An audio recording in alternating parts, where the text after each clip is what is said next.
bahan bakar gas untuk transportasi. Sekarang ketemu lagi untuk mengembangkan bahan bakar yang lain lagi ya untuk transportasi juga.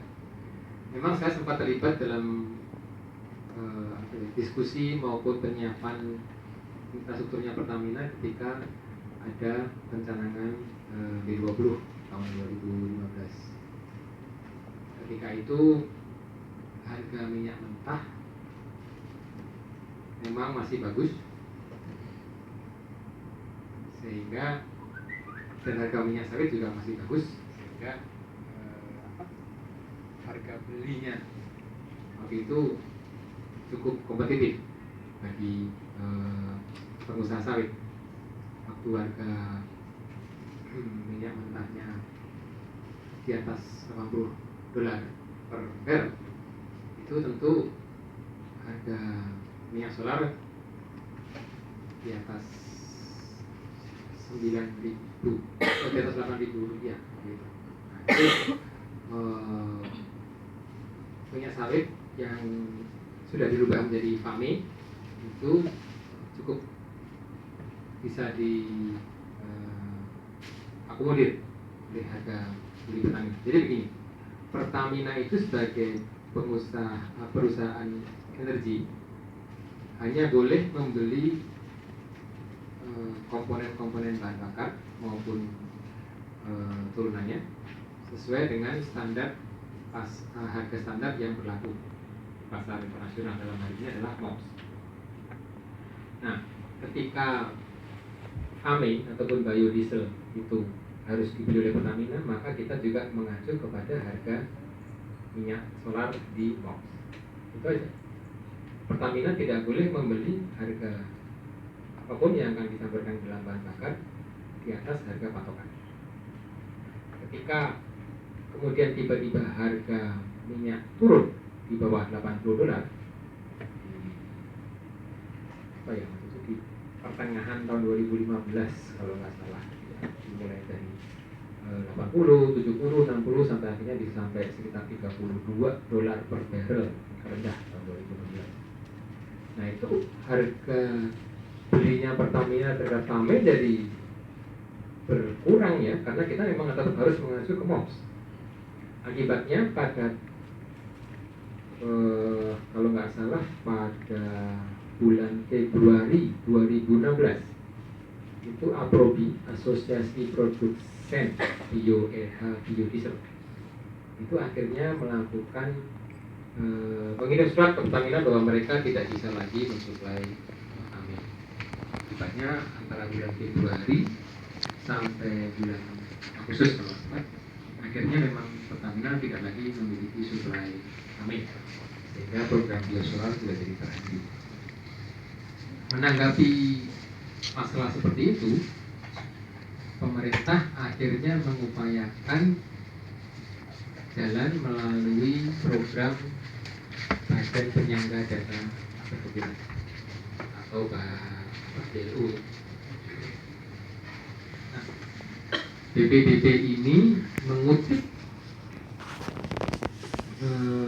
ekspor sawit dengan nilai tertentu, dan itu dijadikan dana cadangan oleh BPDB untuk pertama pengembangan perkebunan kelapa sawit sendiri, kemudian untuk kegiatan penelitian dan pengembangan teknologi, dan terakhir memang yang akhirnya menjadi lebih besar porsinya adalah dipakai untuk menutup selisih antara harga FAME di pasar dengan harga yang bisa dibeli oleh Pertamina.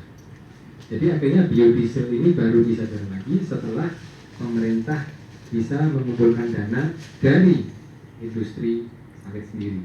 Jadi sebetulnya ini program biodiesel ini dibantu, ditopang oleh pengusaha sendiri, bukan oleh pemerintah. Dan tahun 2016 juga pemerintah memang agresif sekali, dari B15 sudah langsung dilompat menjadi B20. Itu tentu saja membutuhkan dana talangan yang cukup besar dan kapasitas produksi kami yang cukup besar pula. Mulai September tahun 2016 biodiesel sudah mulai jalan lagi karena adanya dana dari BPDB. Lain halnya lagi dengan etanol. Nah, bioetanol ini memang sejak tahun 2016 pemerintah juga sudah memandatkan menjadi E2, 2% dalam setiap bahan bakar gasolin dan turunannya, baik premium, Pertamax maupun Pertamax Plus, untuk di blending dengan etanol 2%. Kendalanya sama dengan biosolar tadi, analoginya sama. Pertamina harus membeli etanol itu ataupun bioetanol itu dengan harga sesuai dengan MOPS premium, karena kan referensinya gasolin ya, MOPS gasolin. Tapi karena pengusaha etanol ataupun bioetanol ini tidak identik dengan pengusaha sawit, karena etanol itu kan yang ada di Indonesia sekarang ini diproduksi dari gula tebu, dari tebu, jadi industri tebu, PTPN. PTPN tidak sekaya industri sawit dan juga ekspornya juga tidak sebesar industri sawit, jadinya mereka tidak ada kesanggupan untuk dikutip, apalagi mereka juga tidak mengekspor ya, jadi mau dikutip dari mana itu dana talangan. Sementara juga Banggar sendiri tidak menyediakan dana subsidi kepada pemerintah untuk bisa menutupi gap antara standar yang bisa dibeli oleh Pertamina secara legal dan sah dengan selisih harga jual yang ditawarkan oleh pemasok etanol. Di satu sisi pula, ketika harga ini mau dipastru ke market, kembali Menteri SDM juga tidak berkenan.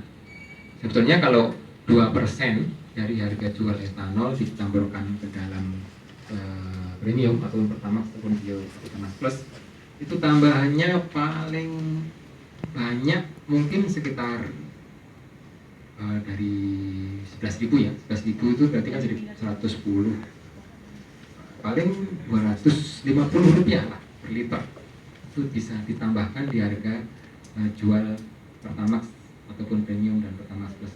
Tapi itu kan tidak direstui oleh Menteri SDM, sehingga akhirnya Pertamina tergencar.